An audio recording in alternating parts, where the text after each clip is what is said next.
Welcome back to Tiger Drop Films, and today I'm going to talk about Godzilla Against Mechagodzilla. Because by the time this video releases, it would have already come out in theaters for November 3rd, Godzilla's birthday. And I'm just so excited to talk about this one, about its legacy, and the significance it has 20 years later. The film was created in 2002 and directed by Masaki Tezuka and written by Wataru Mimura. So now, let's get into it.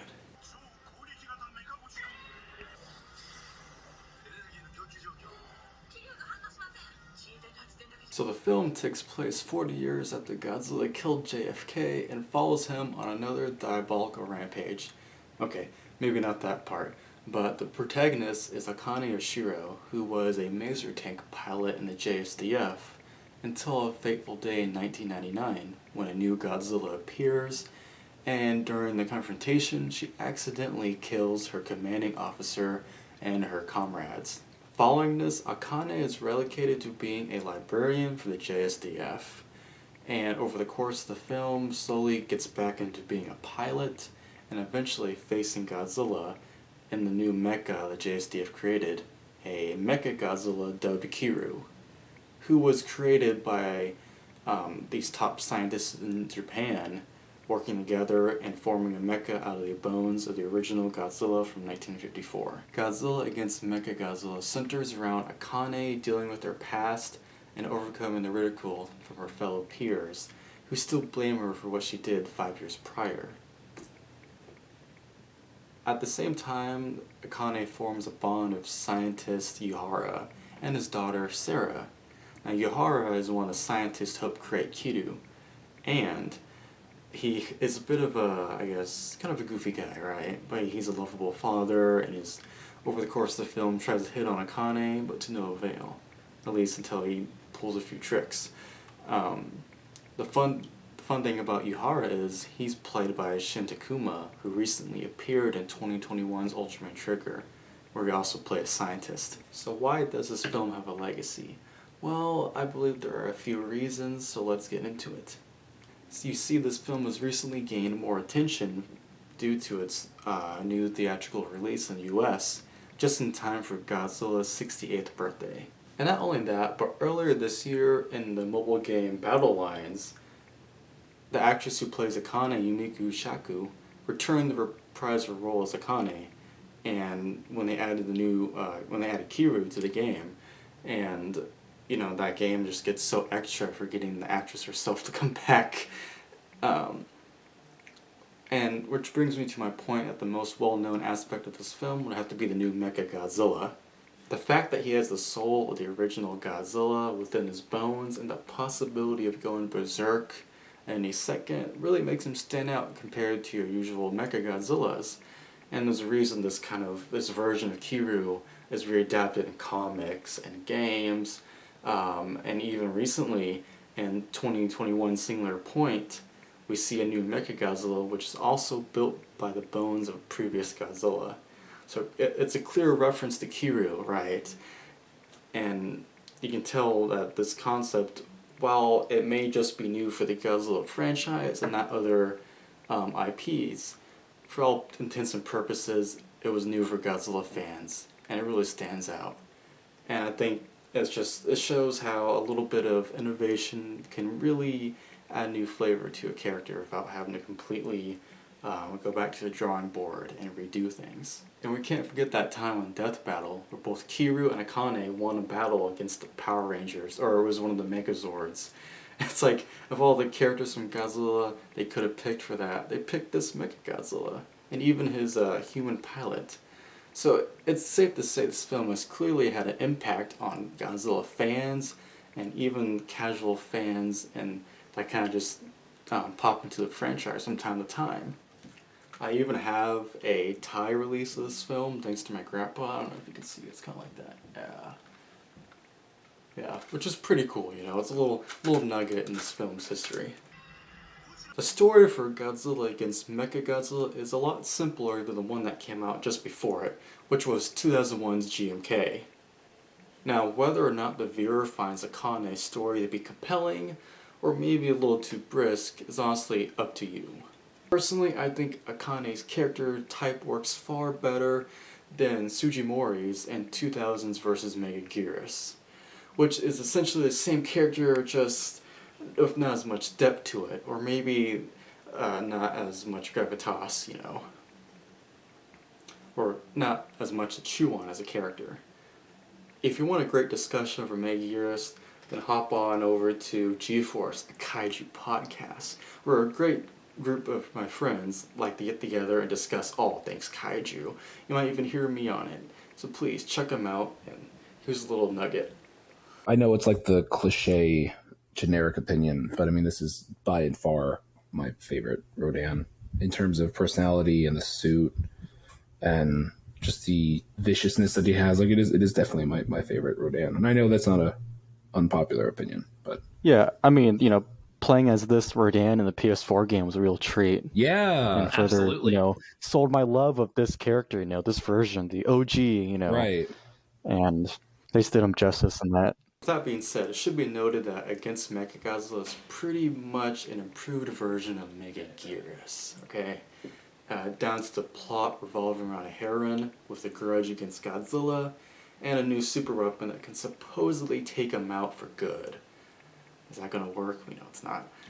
Both films were written by Wataru Mimura and directed by Masaki Tezuka, so for all intents and purposes, it's essentially the same team working on these two films. And I think that just goes to show that they knew that they had potential with the Megaguirus story, even though it really didn't land.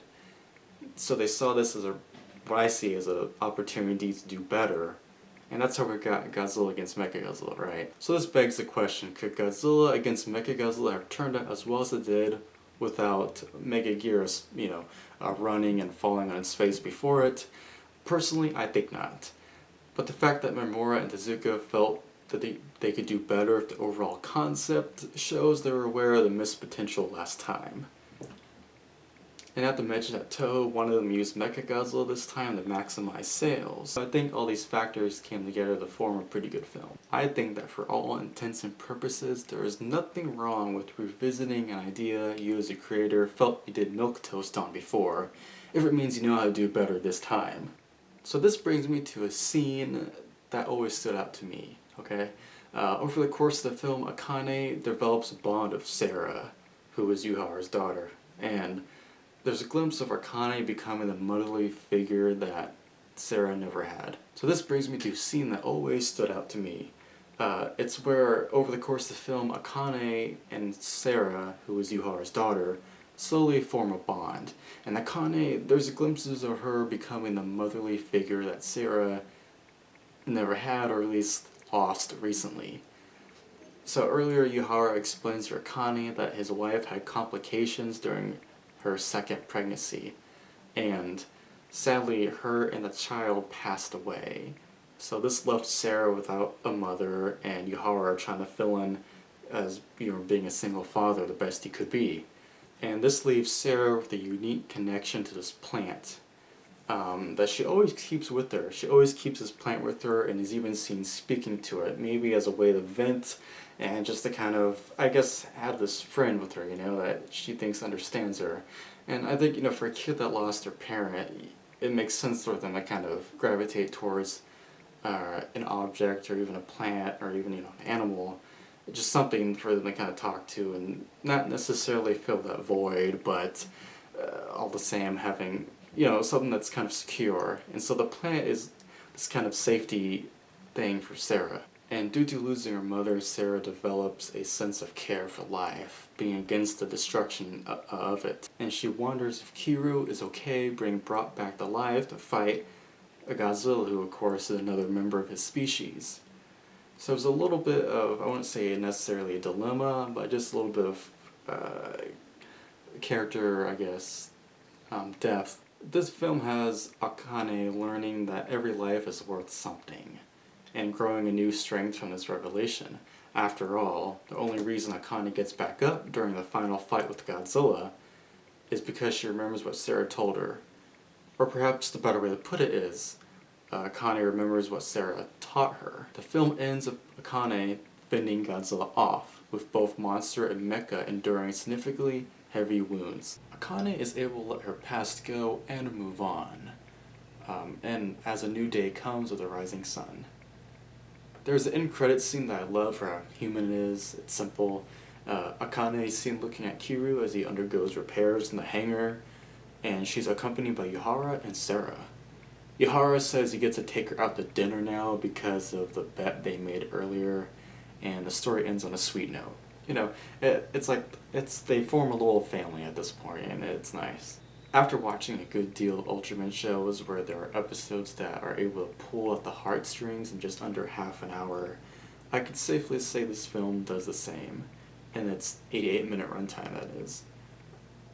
Because even if you look at a lot of beloved classic films in different genres, a good portion of them mostly have a few emotional scenes, or just even one or two. If you really want a lot of, I guess, emotional scenes, and you're mostly going to find that in films that are specifically dramas that indulge in heart-wrenching moments or drawn-out character soliloquy.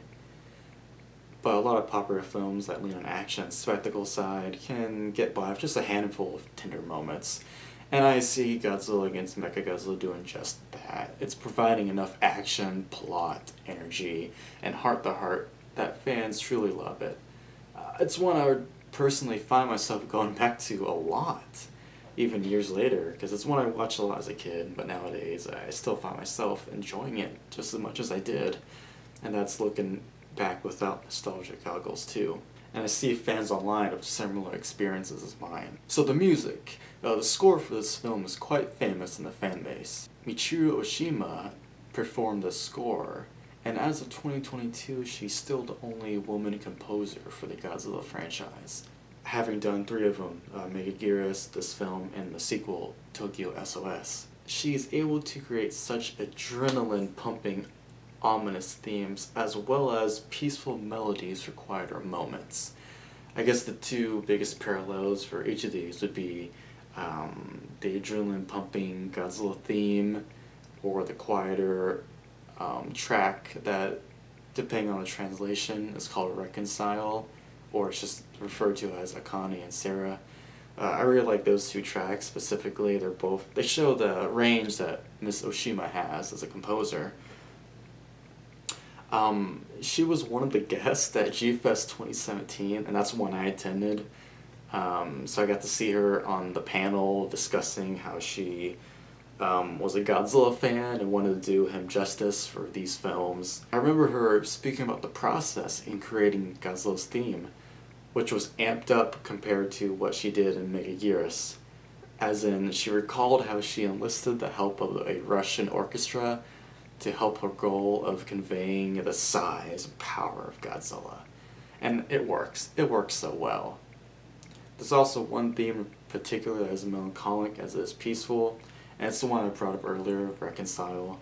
It plays when Akane and Sarah are sharing a tender moment together.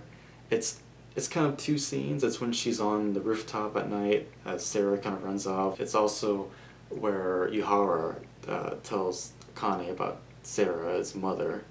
And then later on it plays when Akane is about to go pilot Kiryu to fight Godzilla in the finale. Then Sarah stops her and they have they shake hands, in a tender kind of way. And Sarah kind of asks her to not die in this fight. And you can tell Akane is touched by this.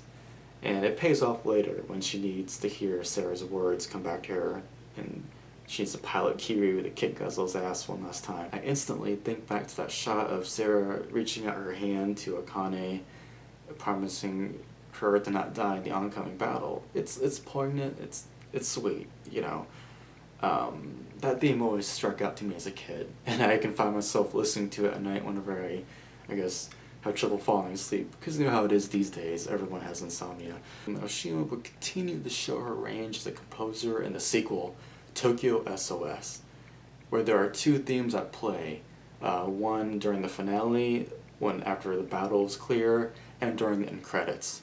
And I think both of those themes feel like such a powerful send-out for Godzilla at the time. So yeah, Michiru Oshima, great composer, and it really sells this film.